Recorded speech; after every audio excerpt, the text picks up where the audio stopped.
বিগত 3 মাস 4 মাস ধরে বাংলাকে যেভাবে কলুষিত করার এদের নির্লজ্জ পরিকল্পনা, এটা তো জনসমক্ষে চলে এসছে। সন্দেশখালির যে বেলুন, সেই বেলুনে তো আলপিন ফুটে গেছে। সন্দেশখালি নিয়ে যারা গলা ফাটাতো এবং মিথ্যে একটা খবর তৈরি করে ষড়যন্ত্রমূলকভাবে বাংলাকে কলঙ্কিত করার যে প্রচেষ্টা, নির্লজ্জভাবে কলুষিত করার যে চক্রান্ত, এটা আজকে জনসমক্ষে চলে এসছে এবং বিজেপির প্রকৃত স্বরূপটা মানুষ আজকে দেখতে পেয়েছে।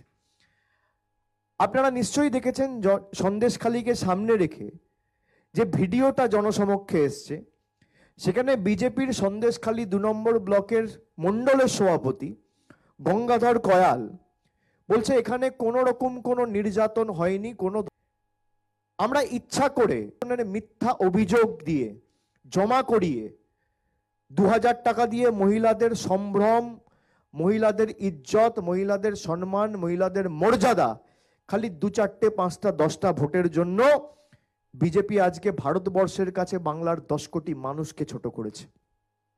বিজেপি যাকে প্রার্থী করেছে সন্দেশখালি থেকে, সেই রেখা পাত্রর একটা ভিডিও জনসমক্ষে এসছে। সেখানে বলছেন যে যারা অভিযোগ করেছে তাদেরকে আপনি না নিয়ে গিয়ে রাষ্ট্রপতির কাছে, যাদেরকে নিয়ে গেছেন তাদের সাথে এই আন্দোলনের কোনো যোগাযোগ বা যোগসূত্র নেই। আমি বলছি না, বিজেপির বসিরহাটের প্রার্থী যার সাথে স্বয়ং প্রধানমন্ত্রী কথা বলেছেন এবং যিনি 2000 টাকা নিয়ে মিথ্যে মামলা করেছে গঙ্গাধর কয়ালের কথায়, সেই রেখাপাত্র বলছে যে বিজেপি যাদেরকে রাষ্ট্রপতির কাছে নিয়ে গেছে তাদেরকে সাজিয়ে নিয়ে গেছে, তারা আন্দোলনের মুখ নয়। আমার কথা নয়। গতকাল বিজেপির একজন নেতা সন্দেশখালির ঘটনা সামনে আসার পরে যেখানে পথসভা করে মায়েরা সন্দেশখালির এই চক্রান্তের বিরুদ্ধে গর্জে উঠেছিল যে সন্দেশখালির অপমান মানছি না, মানব না, সেখানে কি ধরনের অশালীন শব্দবন্ধ তিনি ব্যবহার করেছেন আপনারা দেখেছেন।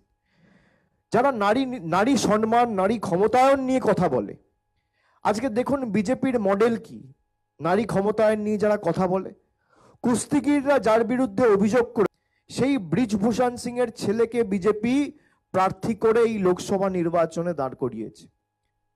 সন্দেশখালিতে কয়েকজন মহিলাকে 2000 টাকা দিয়ে তৃণমূলকে ছোট করবে বলে নয়, বাংলাকে ভারতবর্ষের 140 কোটি মানুষের কাছে ছোট করবে, খাটো করবে এবং যাতে সম্মান তলানিতে মিশিয়ে যায়, বাংলার 10 কোটি মানুষকে অপমান করেছে।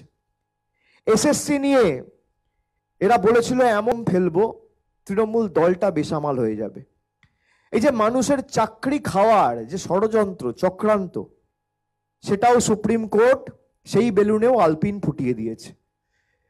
ডিজিটাল খবরিলাল, খবর আপনাদের, নজর আমাদের।